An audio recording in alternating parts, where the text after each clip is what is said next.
Children who were disowned by their parents, what made you finally answer when they reached out years later? I was 16 when my parents kicked me out of the house. It was Christmas Eve, and I just told them I was pregnant. My dad's face turned this awful shade of red, and my mom, she just stared at the floor like she couldn't even look at me anymore. My dad pointed to the door and said either I fixed the problem, or I wasn't their daughter anymore. I couldn't do what he wanted.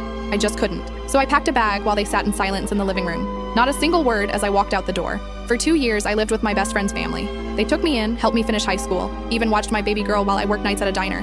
My daughter Lily was the most beautiful thing I'd ever seen, and I never once regretted my choice. I tried calling home once when Lily was 6 months old. My mom answered. I could hear her breathing. But when I said hello, she just hung up. After that, I stopped trying. When Lily turned 5, I had saved enough to rent us a tiny apartment. By the time she was 8, I had my associate's degree and a decent job at an insurance company. We were doing okay, just the two of us. Then last year, when Lily was 13, my phone rang with a number I still recognized even after all this time.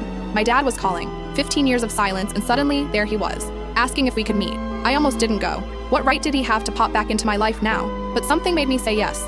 Maybe I wanted Lily to know her grandparents. Maybe I wanted answers. Or maybe I just needed to face them as the woman I'd become, not the scared teenager they threw away. We met at a coffee shop near my apartment. They looked older, smaller somehow. My mom cried when she saw me. My dad couldn't even look me in the eye at first. He slid a small box across the table. Inside was a tiny silver bracelet. "We got this for your baby," he said, "right after you left."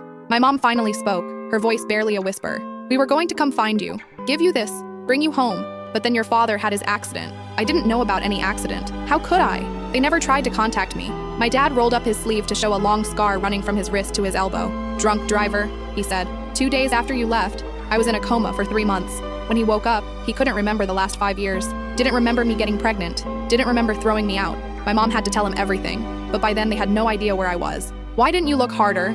I asked, my voice cracking. I wasn't hiding. My dad reached for my hand, but I pulled away. That's when he told me the real reason they were reaching out after all these years. The thing that finally made him track down my number and call. I couldn't fit everything into this short video. Watch the full video below.